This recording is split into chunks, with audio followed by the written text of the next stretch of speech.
Welcome to Hashknife Hangouts. I'm Calen. My father, Brandon, is the other face you see. If you're joining us for the first time, like, comment, and subscribe to our channel. Find us at the links below. And today's topic is genetics and herd management. So to start, I was looking for something less cattle centric because we've been really doubling down on cattle and beef recently. We also work with horses, if you don't know that already. So I wanted to do something horse related, but I thought a better topic to go with some of our recent uploads would be something like genetics. You may be asking, what other videos are you talking about? Well, if I can figure out YouTube, I'll add some cards and you can click on those links here, but I'll also see if I can put some links below. But anyway, we just released something like the horse castration video. It is age restricted if you are interested in seeing that, because one of our studs had to become a gelding. We had two studs, only could keep one as a stallion, so the other one was gelded. Well, that was prospect. Right. They were stud prospects, not to say that we were using them. Right, true. But we also have a video based on that too. Maybe you can find the card above. We also published a video about new bulls for this year, which was actually really recent. And finally, we have regularly discussed things like EPDs or expected progeny differences with cattle. So in an attempt to temporarily move away from cattle for just a moment at the beginning of this little 1 hour segment, we will discuss horses. So keep in mind, we primarily raise and train gaited Tennessee walking horses. Understanding that should help kind of narrow our focus to an extent. But going with that, I'll start with these questions to Dad, and we can kind of go down the line. How do we determine which horse to keep as a stud? What do we look for? What do we look for in mares and potential animal purchases, livestock purchases for the horses? And then how much do things like color have to do with any of our decisions? So those are just some quick off the top topics, and we'll turn it over to you. Well, this is, I mean, really a subject, genetic selection, you want to say it for the want of a better word, is, I mean, it's a science, really. Right. You see it more in the cattle end of it, but for the horses, you're not weighing the animals, you're not looking at carcasses, so getting some of that feedback later, right, is impractical. So if you're gonna breed a horse that you want to look at the ribeye marbling like you do on a cow, he's not going to be very rideable later on. Yeah. So those things are kind of I mean, there are genetic differences that you're going to look at, or genetic selection highlights that you want to enhance, and there are costs and benefits to all of that. So with that said, it's really about handling the animal for us, and the very first number one thing that we want is a good mind. We want a disposition that is going to be such that people can ride this animal, they can handle this animal. Everybody wants a really nice, calm, sweet horse in this in our culture. Some cultures it's not true. They want a really hot, really, I mean, super nervous, jumping out of its skin type horse with, particularly our friends to the south. They like something with mucho brillo, much life, much energy. So that is the first thing we look for, and we want something that's calm, it's smart, quiet, and overall how it behaves. And so when you go to searching for a mate, do you want some wild, nutty, and I hate to say redhead, but a lot of times you see fiery redheads. They're either sweet or not, as a joke, but you want somebody who's compatible with you. And the same thing with an animal, with a horse. You want that animal compatible with most people, which means their disposition has to fit, because everybody's different on the human side of that. So disposition is the absolute number one thing that you're looking for, and there's some indicators for that. Looking at that head, a wide eye space is one. A lot of space width between their ears and eyes. It shows a lot of brain cavity, or really it's skull cavity for brains. And I know that it sounds like, nah, that's not.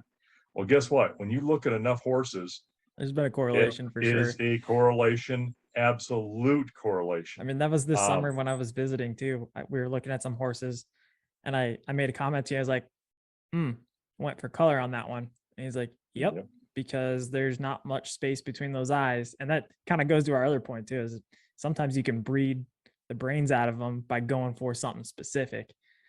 And that's not just horses. I think dogs is a very good example of that. And I'm no dog breeder, I'm no dog trainer, but I have heard guys that are hunting dog guys that said, "Man, the Irish setter breed was a great hunting dog," and then they just bred them and bred them and bred them till they bred the brains out of Yeah. them.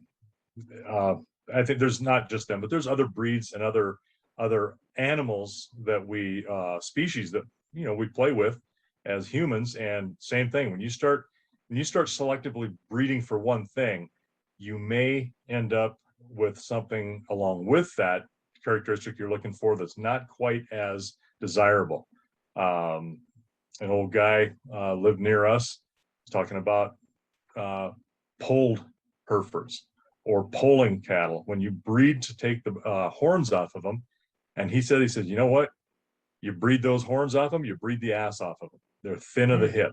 And I interesting. was like, yeah. And that was and this guy knew cattle. Donnie Eklund, may you rest in peace. Great, great man, super good guy. And he told me, I said, "Man, you breed those horns off, you breed the ass off them every time." And he liked a lot of Simmental, good cattle, and he said I think he was right.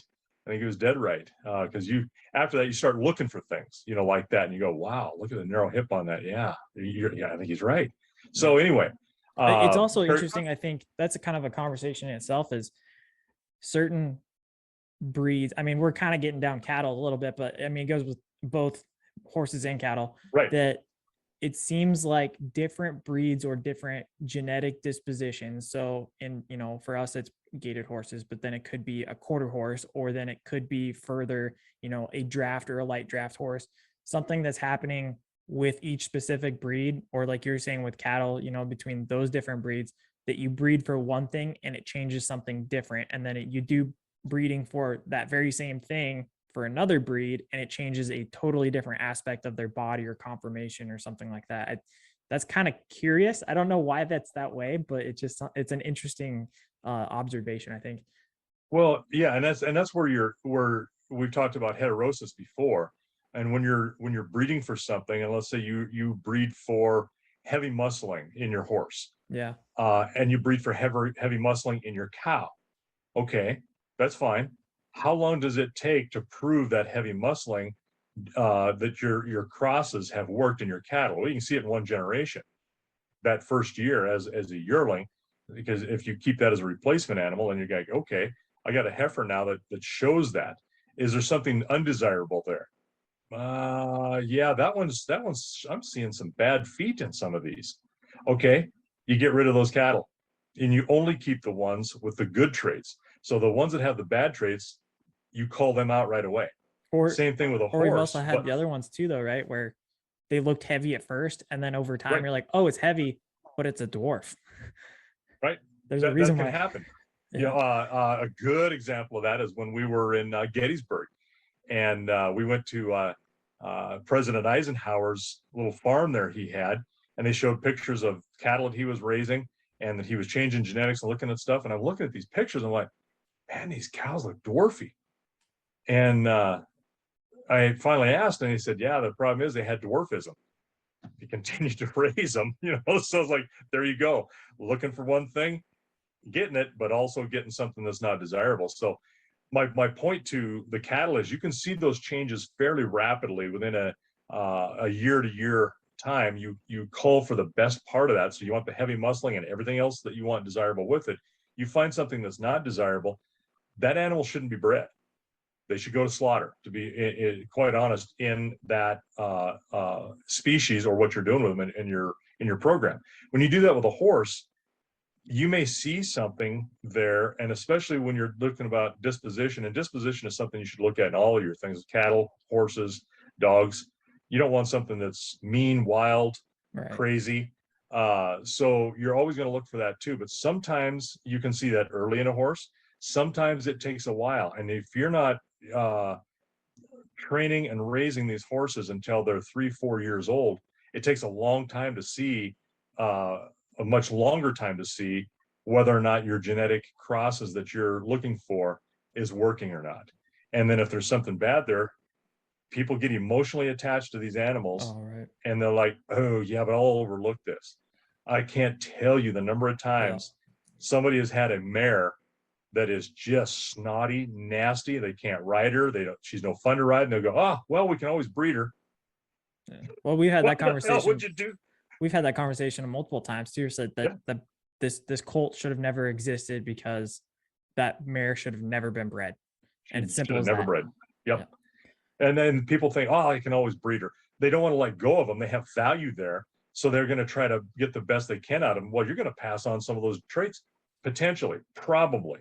Doesn't mean it will happen, because, you know, when alleles line up from between a stallion and a mare, you never know how it's going to turn out. Right. I would argue, though, that it's more important because just like a mule, what's the mom? Like, the mom is the one that's there to care for the colt for a good portion of its life. So whether it's there through DNA or actual character traits or not, it's still going to be also, it's the nature versus nurture argument. There's still going to be a part of that nurturing process that also passes on.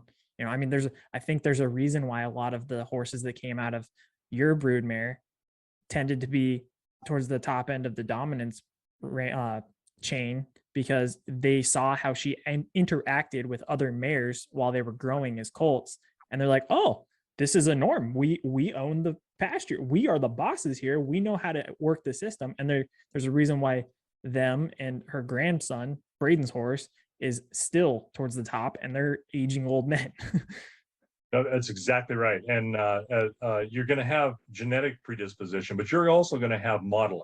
Right. And I think that's where you're getting at, is if mom can do this to the herd, and all of a sudden I'm a baby that's doing what mom does and mom protects me, guess what? You think that you can do anything you want. And and yeah, so it makes a big difference on the nurture part of that, not just the nature part. And what makes me sound really happy about this is that you have learned it well, young Padawan. Hey, sometimes you pick some stuff up. Yeah, over years, right? But, you can argue. You can also argue it's only taken 3 decades to do it, but hey. Yeah, that's right. But no, so my point to the difference between those breeding for a certain trait is cattle, you can do it fairly quickly, and you can, if you're smart, erase or eliminate some of those that don't have all of the good characteristics instead of just doing it because. In horses, it takes a lot longer to do that, or potentially a lot longer to prove it, not just demonstrate it, but to prove it in the performance of that horse once you're riding it. And you know, sometimes these horses surprise me. We'll have some horses that are like way laid back, really nice on the ground as babies, because we've imprinted them and we handle them. And like, oh man, there was a horse named Bliss that we had raised, and he was the most laid back guy. It was like, oh, this guy is going to be so easy to train. He's going to be just a doll that is going to be to a lot broader audience of potential buyers that anybody can handle him, until I started working him. And then all of a sudden he's like, don't want to do that. And it was a tough training. He turned out like you would want him to, but man, it took a long time to get there with him. And the same thing happens the other way. You can see something that's like, they're not quite as friendly. You start working with them, and man, they roll right over. So you don't know for sure those first couple of years until you start to really handle them to get some performance with them. And then a lot of times by that time it's too late if you're in a breeding program. And that's why I normally like to really look at the dam and the sire of something that is already on the ground from somebody else, because you're always bringing in outside bloodlines to breed with, such as these two young stallions. I bought them as foals. They were still on their mother when I agreed to purchase them, and then picked them up when they weaned. But outside bloodlines, I was not for sure what was going to happen with them, because I liked both their dispositions as foals, but foals are foals. You know, they're curious, they're, you know, bouncy and kicking around and jumping around and running around. And doing their thing. But at that point I was looking at, some disposition, but that's where I really started to work into the conformation on it and see how they're built, how they're packaged, what they look like even as a foal I want to see. And then I'm comparing their dam and their sire and looking at them to see what you're going to also get. So disposition is first, and then you move into conformation. And Well, that confirmation real is quick important. though, a lot of people, you're talking bringing out, bringing in outside bloodlines and stuff like that, especially in the, I don't know what it's like in the other breeding systems and stuff like that, but especially in the Tennessee Walking Horse Association, there's a lot put on bloodlines and the registration and paperwork and everything. Everybody goes, oh, the grandsire, blah blah blah, like all this stuff. How important is that to us compared to other people when it comes to creating a breeding program and stuff like that? Well, that's a good point. And yes, to be quite frank, almost every breed registry has those folks that will only buy this, or like the quarter horse. I know guys that say, you can't find them hardly anymore, but I want those Hancock horses, or I want something from 3 bars. I mean, it's just whatever their, one's size based, the other one is performance based for like cutting, Right. so, and there's all of those folks that are really bloodline studiers. Something my grandpa said was, you can't ride the papers. And it is so true. Doesn't matter. I don't care what they got in their bloodline. That may be a negative.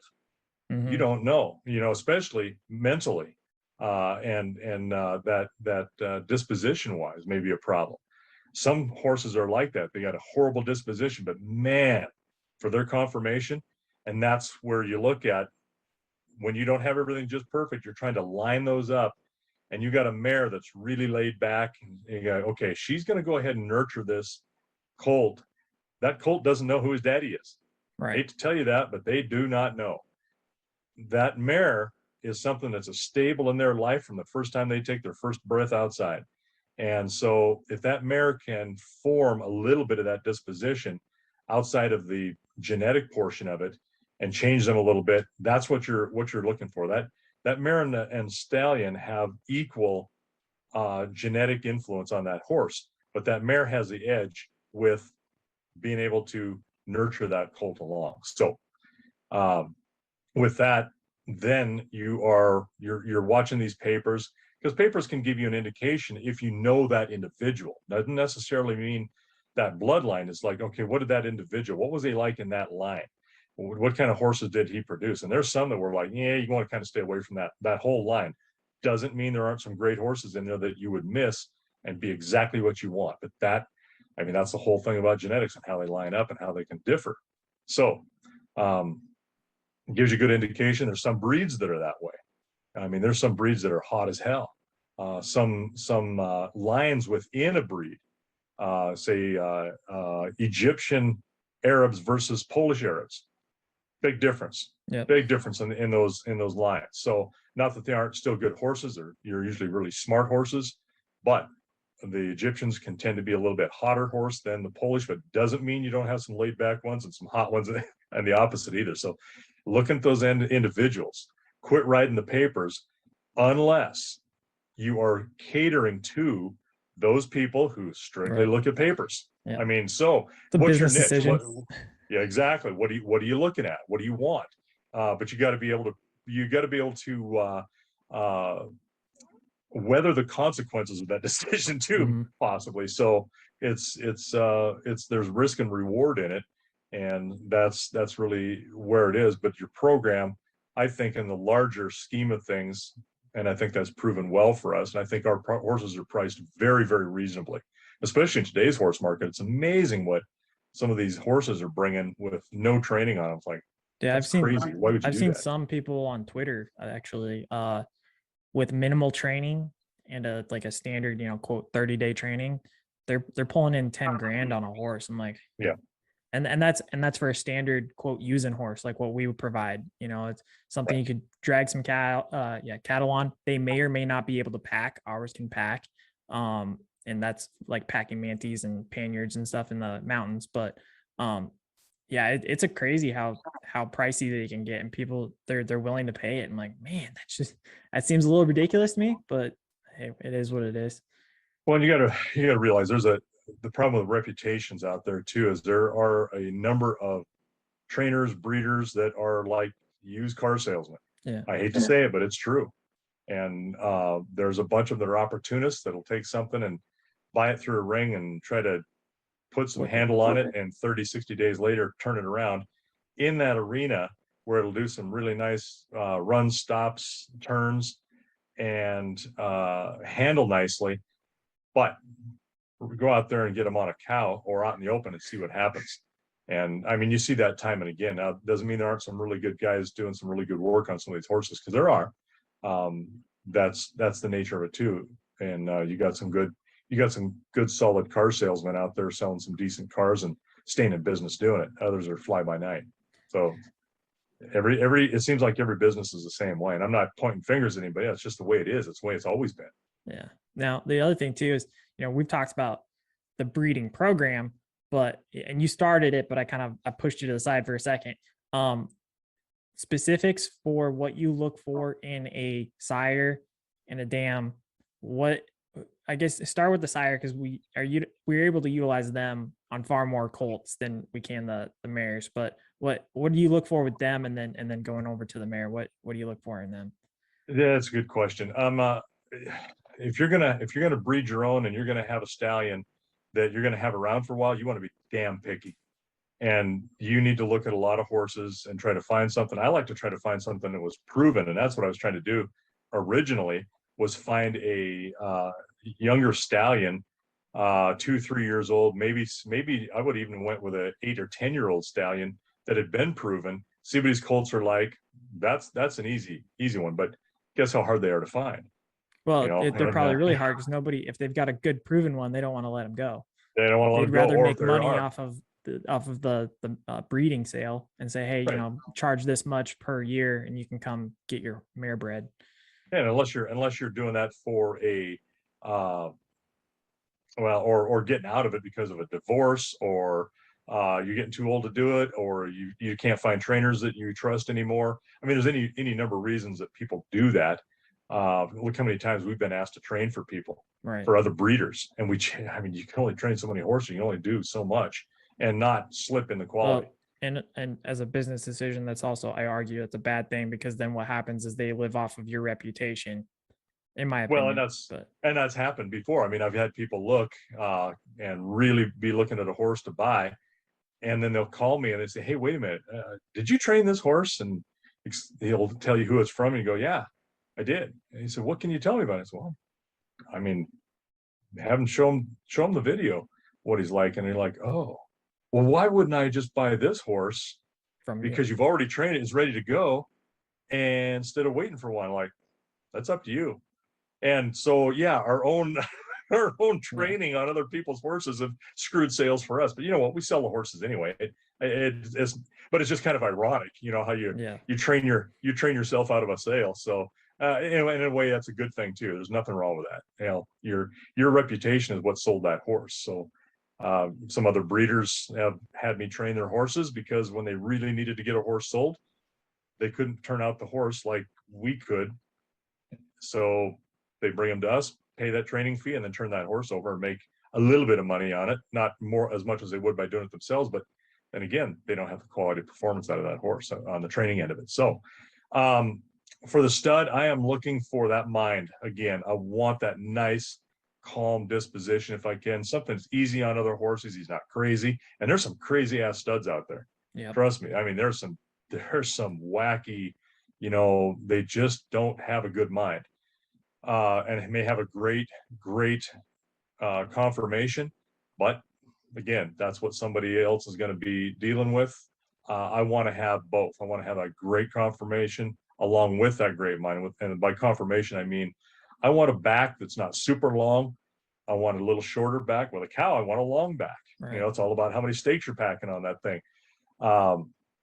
And with that horse, I want a shorter back that's going to be able to pack weight. I don't want them so short that they're going to be rough riding. That's not the point either. I want a moderately short back, so that they stand up. I want a heavier bone, I like good thick bone.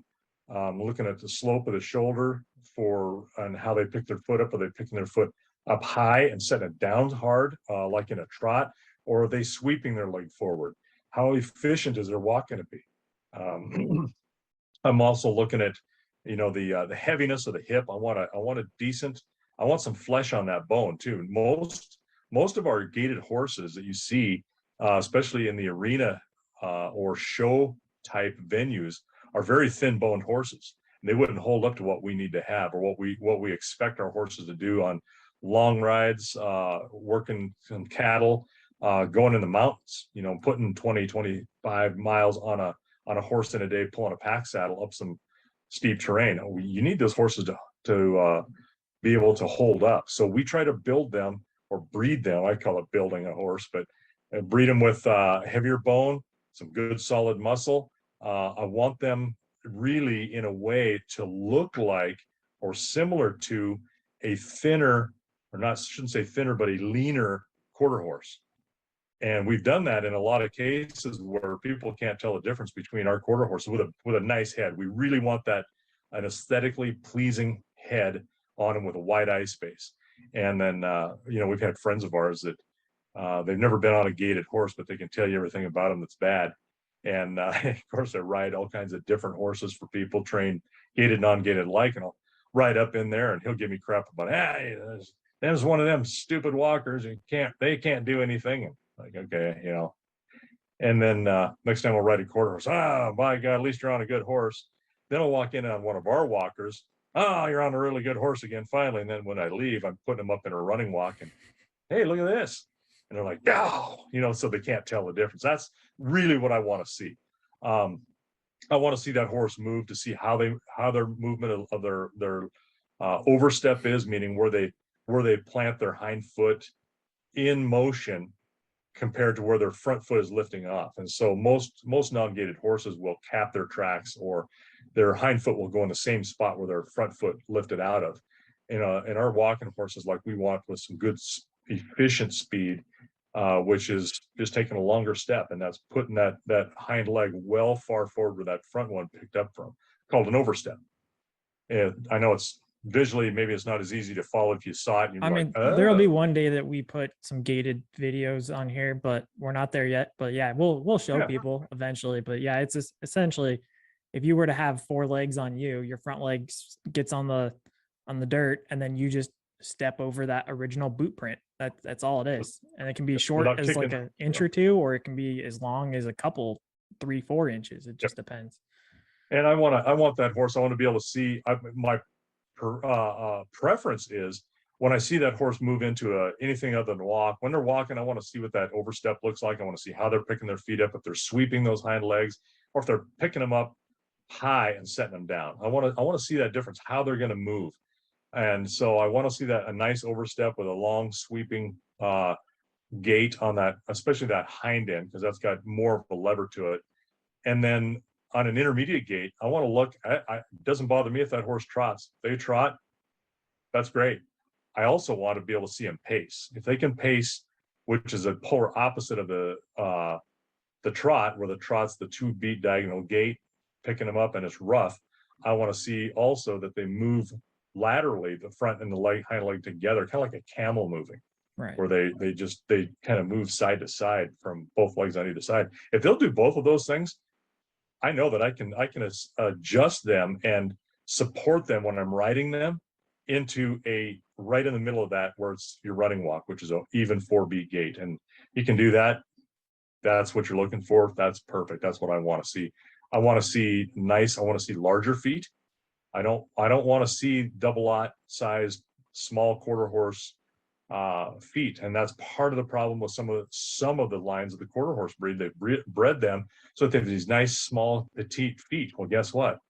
It's like having a large person with small feet. Guess what happens? Their feet hurt all the time. Yeah. Well, you're gonna knock those feet off those horses. They've got nothing to support them.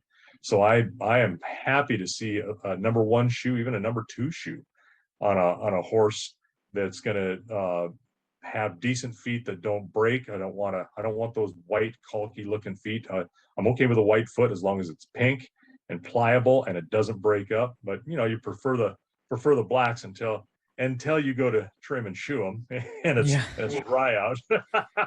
That's a problem, or can be. But they're strong feet that way. So their feet, legs, back, muscling attached with that mind, that's really what you're looking for. And I could care less what color it is.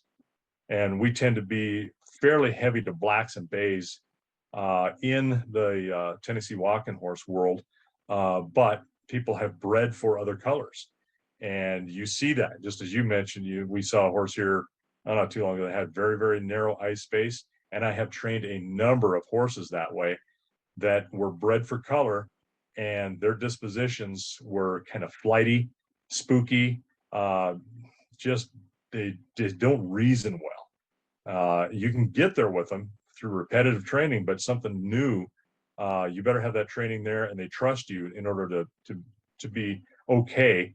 Or and it doesn't mean they're gonna break in two, but they are just not as solid a horse and like, oh, this horse is good for anything. They're not there, and you can see it in that eye and ear spacing on that head where that has been kind of bred out of them a little bit to sacrifice for color. So because there again, people will buy color. Yeah. They want it. They buy papers. The other thing too is you said we look for trying to breed for physical attributes, like maybe a little taller, strong bones really a big one, because one of our biggest I would argue one of our biggest issues that we personally have with the horse racing industry is, much like a race car, they breed it much like a manufacturing, where you manufacture to make your car lighter, they breed to make their horses lighter. And that's the reason why you have so many broken bones and everything in the horse races, because they literally run until they break their legs. And then it's an atrocity, in my opinion. But we don't do that. We're trying to set them up for success for their life and everything like that. Make sure that their foundation, their skeletal foundation is heavy and it's supportive. My question is, though, with that, how often do we try to breed for height? As in, we're trying for shorter horses, because you did talk about a shorter back, or longer horses, taller horses, so that they can move out easier and travel distances in a quicker manner. Yeah, and I guess maybe I should clarify, when I say a shorter back, I mean not height wise, I mean length of their back, from their withers to their lumbar sacral joint, to their pelvis in the back. That's what I talk about, the length or the shortness or longness of the back. So we try to breed really for moderate horses, hitting that 15-1, 15-2 range, because that's what most people want. And you know what? It doesn't matter how you do that. Sometimes you'll have some genetic potential that lines up there, and you'll get a horse at 16-1. Others it'll be 14-3. Well, and for people to know that too, 15 hands, a hand is 4 inches. 15 times 4, you just multiply it by that. That's 60 inches. It's roughly, you're, as a 6 foot tall man, you can look across the back of the horse, and the withers probably comes up to your mid neck area. That's about the size that you're looking at. Well, yeah. Well, 60 inches is 5 foot, right? Yeah. So you're looking at the withers being where the neck meets the shoulders. There's kind of that slope where it comes down into the back, and at the top of the withers is where you measure a horse. And if you're looking at a 15 hand horse, and you're right, 4 inches is a hand. You'll never say 14.5 hands. No, that would be 15-1. Yeah. So or so because a hand is 4 inches, and 15 of those is 60 inches. Well, I think 60 inches is 5 foot even, right? Yeah. So just a good way to think about that. And the difference between a 15 hand horse and a 16 hand horse is only 4 inches, but that 4 inches is significant when you've got a saddle on them. And a 16 hand horse isn't bad to get on. I mean, they're there. I mean, if you got longer legs, there's some people who don't have longer legs, and they'll tell you you need to be quiet right now because it's a pain getting up there. That's true. That's a good point. That was like your grandpa. Your grandpa's only about 5'8", and he said that it was an atrocity. It was wrong because a short-legged guy's the taller the horse. The stirrup is even shorter, and it's further away from you, so it's worse on both ends. But but the difference between a 15-hand horse and a 16-2 is 6 inches. And that, I'll tell you what, that extra 2 inches, even for me at 6'1", it is not easy sometimes to climb up on those ponies. And the older I've gotten, especially training, because you're climbing up on them, and especially to begin with, you're slow, you're taking your time, and you're putting a lot of stress and a lot of torque on your knees. And I feel it in my knees a lot when I'm doing that. I was like, oh my God, that hurt, And so, but once you're used to it, you can always find something a low spot for them to put them in to get on. And some people prefer that. They want something. I don't want a horse less than 16 hands. Well, okay. Have you had one 16 hands before? Nope. But I want a 16-hand horse. Like, this may not be as fun as you think it is for, late down the future, but say, well, this is my experience, but hey, you like that and you're good with it, here's your horse. If he works and fits you, then we're okay with that sale. But yeah, it's a gamble when you try to target what you want, and that's the whole thing about breeding. Whether you're targeting for muscling and movement, it's all a gamble, because you could have those two animals produce 4, 5 animals. Like, yes, now we've nailed this in, and all of a sudden they'll have one that's 16-1 and only trots or only paces, or so you never know how those genetics are going to line up. But you try to shoot for that moderate size for us with the heavy mowing, heavy muscling. One thing that's important that I didn't mention is their mouth. We like a really deep mouth, really deep lips, so that that bit will come back up in their mouth, or just not there at the edge of their incisors. I want that bit to go back into their mouth where it's not hitting their molars or anything, but deep, and a good mouth, good teeth, where they're you don't have an overbite or an underbite, and good width, strong, good jaw, all of those things. That's, you don't have something that's parrot mouthed, or got a big old lip hanging out there on the upper side called parrot mouth. You don't want that. I mean, that's aesthetically not pleasing either. You want to have a horse that people look at and go, ooh, I like that one right there, and a mind to go with it. So, well, I mean, to an extent, it's kind of like, if you're gonna equate it to cars again, you want to have an aesthetically pleasing car that people want to drive, they want to be seen in. Otherwise, they're gonna be like, I don't want, it might perform, but I'm not gonna look good in it. Like, people are vain. Like, you got to kind of cater to that to an extent too. They are. Well, and I think that car analogy is just right, because there's been I have heard so many people say, wow, I really like that horse. Man, that's a good looking pony right there. Man, that one's a sharp looker. I have never heard somebody say, holy cow, look at that ugly horse. Wish I had that. Yeah. That doesn't happen, it just doesn't happen. I mean, there has been some people who really know some horses, go, man, that horse got an ugly head on it. Man, look what he can do. Look at his body. And they'll go to the better part of the attributes of this horse, to overcome this ugly head, or, something along those lines. So, if it's ugly and a poor performer, they're like, Yeah. Can you believe what this guy's riding? Doesn't he know what he's looking like? I mean, so yeah. The other thing, it's like the girls talking about the one of them that brought the ugly guy to the party, right? yeah, well, They yeah, all snicker at her. the other thing too is, we've talked about the cows and some of how the horses and the cows are similar, but there are differences. You mostly talked about, the length in the back was a really good example, because we're trying to produce for beef, not for riding. So we got about 20 minutes left, but I wanted to kind of hit what the big differences are between the horses and the cows in terms of genetic practices, and trying to manage that through the breeding program for looking at beef. And what are the biggest differences between the two species, other than the obvious of, one's equine and one's bovine, Right. what's kind of the big difference between managing those two and trying to, I guess, make sure you breed right?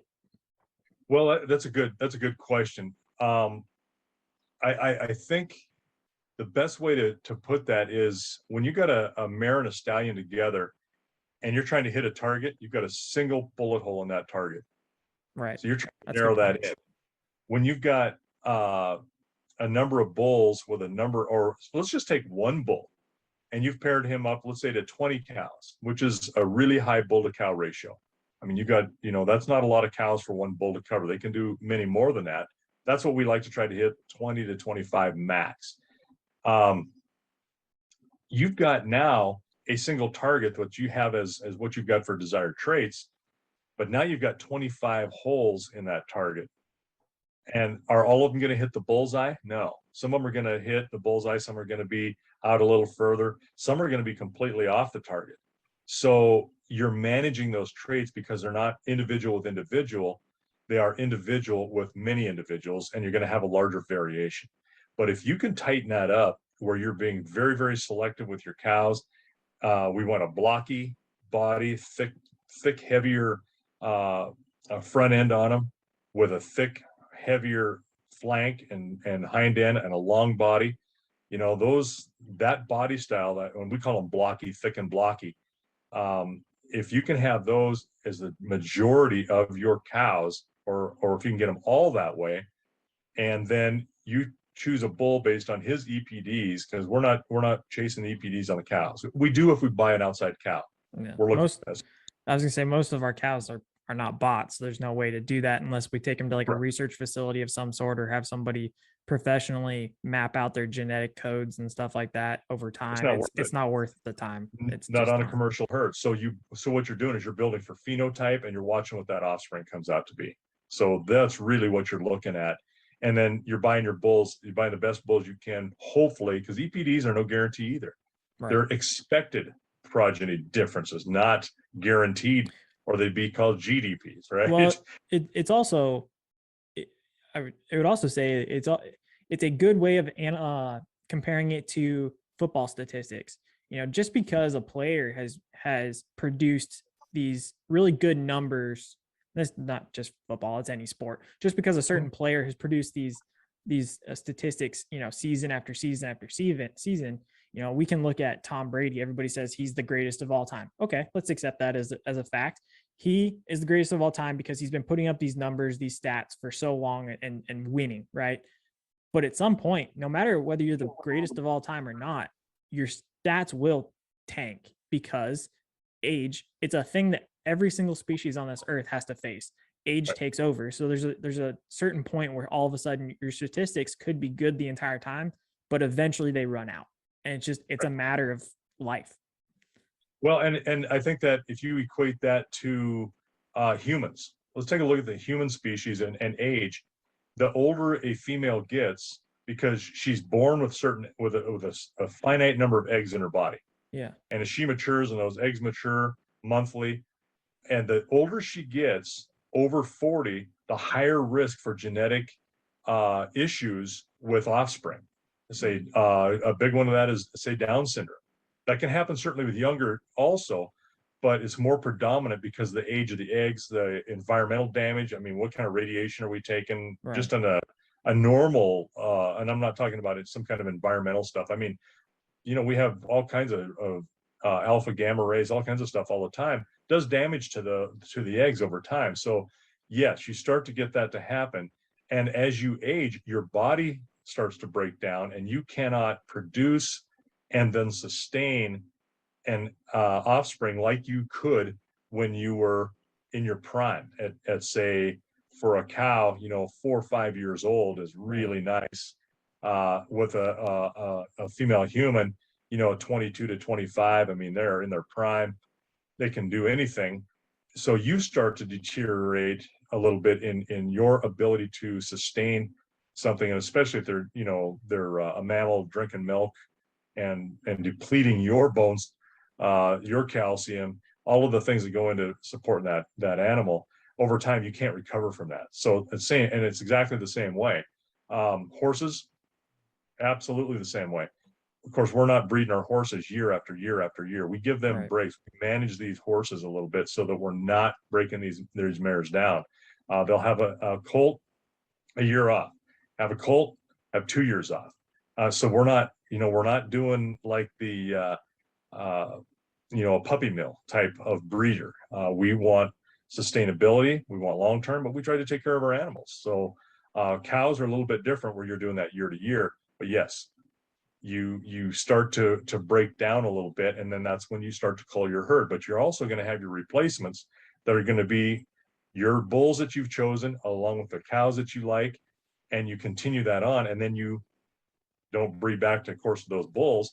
You breed back to another bull that you have to purchase that looks and follows those not guaranteed progeny differences, but the expected, and hope for the best that you can. And you're going to have some anomalies there. I mean, it just happens. And those are the ones that go to town for slaughter animals, and that you don't keep for your rebreeding or seed stock.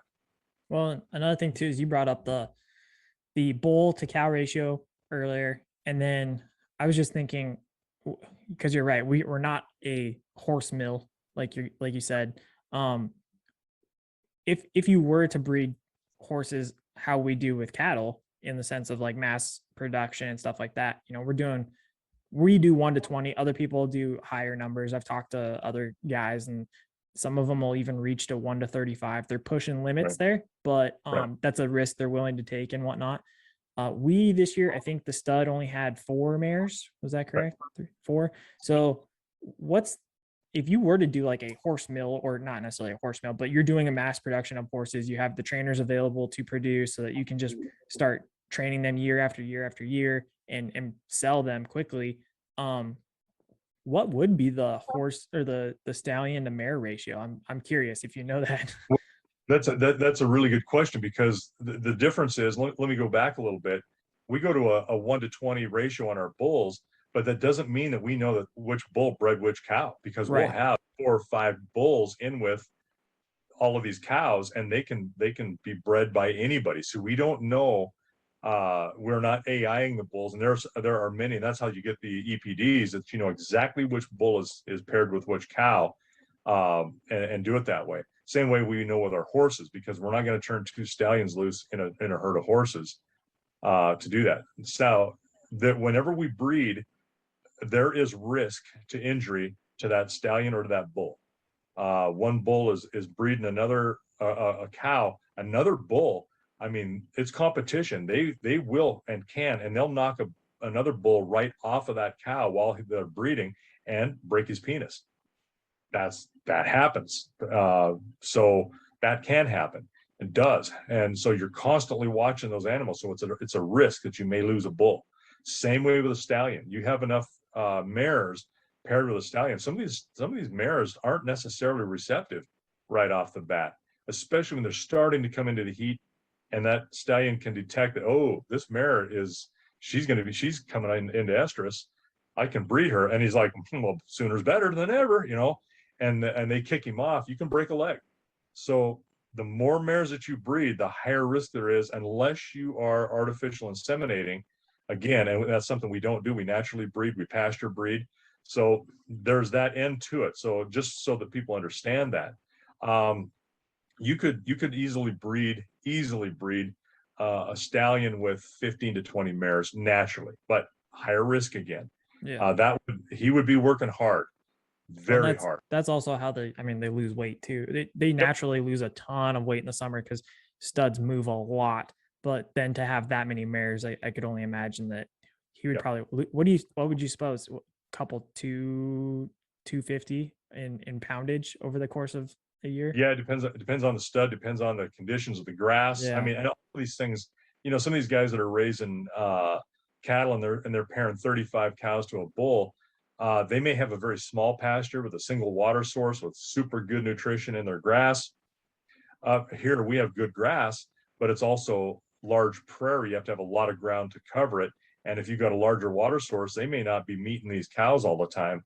These cows are spreading out, so they're not confined. So you may be able to base again on everybody runs their place different on the assets they have, or the water, the pasture. When I say assets, and how to do that. So we like to try to saturate those bulls and cows a little bit more because we know they're moving. Stallion, yeah, you could easily lose 300 pounds off of a stallion if he's breeding that many mares. You may have to supplement him with some grain because he is going to be working hard, and you need to do it all at once, within a couple of month period, so that you catch, 3 heat cycles on a mare, so that she can have that that cold anywhere between April and the end of June, you know, into July. So it's a very short breeding season. They're working hard. Some of these horses, and especially if you have a herd of horses, these mares are like a college dormitory. They tend to cycle very close together at the same time. So this stallion is working himself to death. So you really got to watch your animals like that, outside of the risk of, you know, she kicking and breaking a leg.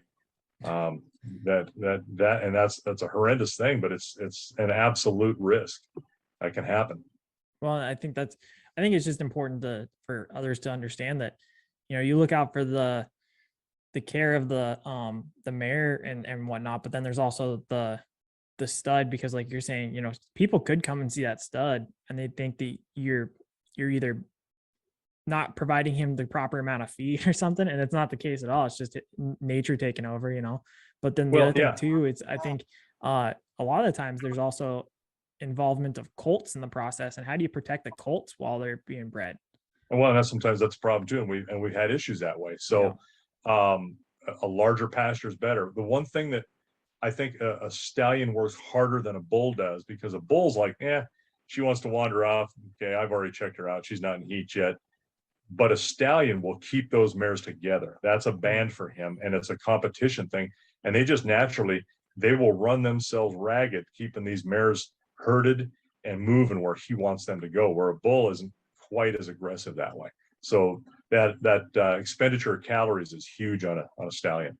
Yeah, that makes sense. Well, I think with that, we're just gonna keep it a little bit of a shorter episode.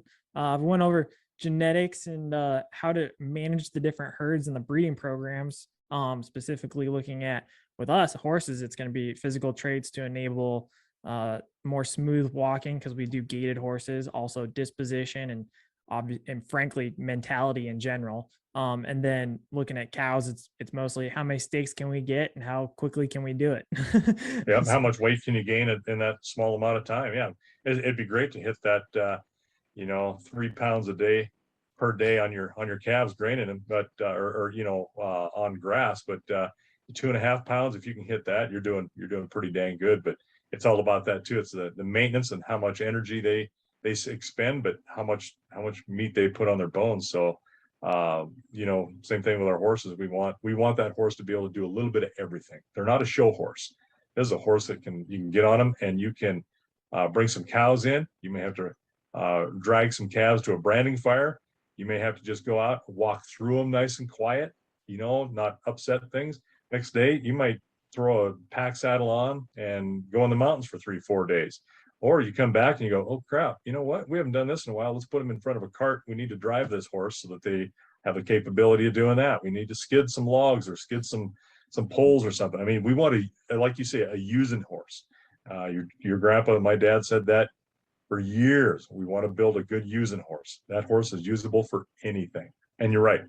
The cows, their good uses, they either make more cows or they go to make steaks. So anyway, I think we've kind of beat that up a little bit. Hopefully we've explained things. And for those of you that have stuck with us, and what is it that you mash that like button and hit subscribe? Is that what you said? Perfect. Until we thank you till you're better paid.